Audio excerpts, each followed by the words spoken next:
جب حضور قرب خاص میں گئے اور ان منازل کو طے کر گئے جہاں تک نہ کوئی گیا تھا نہ کوئی پہنچ سکتا تھا، تو اللہ نے اپنے محبوب کو بہت کچھ دیا۔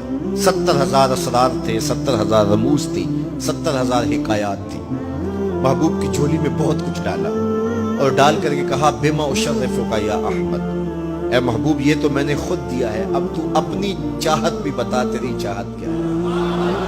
یہ مہمان نوازی کے تقاضے ہوتے ہیں نا، کہ سب کچھ پیش کرنے کے بعد بھی میزبان کہتا ہے کوئی اور آپ کی کوئی پسند، تو یہ میزبانی کے تقاضے ہوتے ہیں۔ تو سب کچھ دینے کے باوجود جھولی میں ہر چیز ڈال دینے کے بعد کہا بما اشرفک یا احمد، پیارے بتائیے آپ کو کیا دیا جائے۔ اب پھر حضور کی ڈیمانڈ دیکھیے، حضور نے مانگا کیا۔ کسی شخص کو دیکھنا ہو کہ وہ کہاں کھڑا ہے، اس کو آپ اختیار دے دیجئے گا، پھر پتہ چل جائے گا وہ کتنے پانی میں۔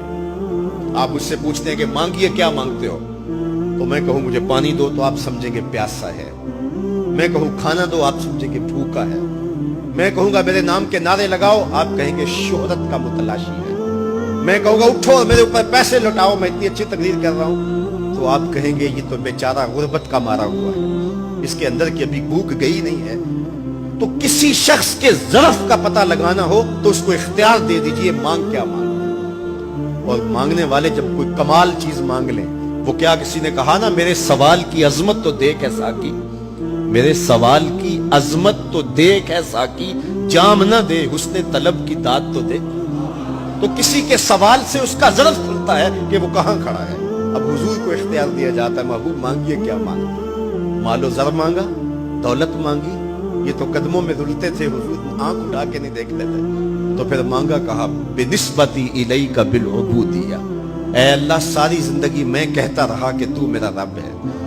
یہ میں نے غاروں میں بھی کہا، یہ میں نے پہاڑوں پہ بھی کہا، طائف کے بازاروں میں بھی کہا، مکے کی گلیوں میں بھی کہا، برستے پتھروں کے سائے میں بھی کہا، میرے سر انور پہ اوجلی ڈالی جاتی رہی، میں نے سر نہیں اٹھایا اور کہا کہ تو میرا رب ہے۔ ساری زندگی میں نے کہا کہ تو میرا رب ہے، آج تو بھی تو کہہ دے کہ تو میرا بندہ ہے، مجھے عبد کہہ کے پکار دے۔ ملا جیون علیہ رحمہ فرماتے، امام راضی بھی لکھتے ہیں کہ یہ حضور کا پسند فرمودہ ہے۔ تو پھر اللہ نے جب بھی واقعہ معراج کی حکایت کی تو لفظ عبد سے جو ہے وہ بات کی، سبحان الذی اسریٰ بعبدہ، اور وہاں بھی سورہ نجم کے اندر بھی فرمایا فاوحیٰ الی عبدہ ما اوحیٰ، تو یہ محبوب کی چاہت پر ہے۔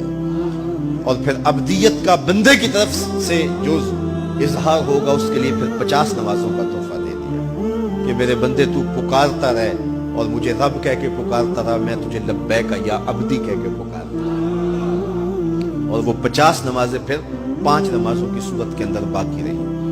اللہ کی باتیں بدلتی نہیں ہیں، جو ایک نیکی کرے 10 کا ثواب ملتا ہے، پڑھو گے 5 ثواب 50 کا ہی ملے گا، اس لیے کہ اس کی باتیں تبدیل نہیں ہوتی۔ اور یہ تحفہ ہے۔ حضرت موسیٰ نے تو عرض کیا تھا کہ ایک بار اور جائیے، لیکن میرے حضور نے کہا تھا مجھے اپنے رب سے حیا آتی ہے۔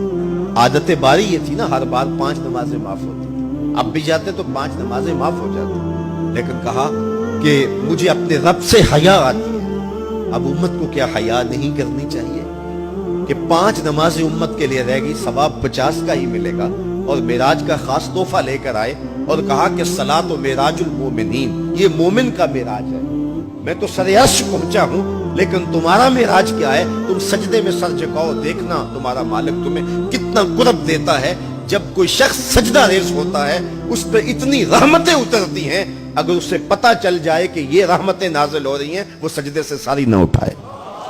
تو اس کے حضور بندگی کو بجا لانا، یہی بندے کی معراج ہے۔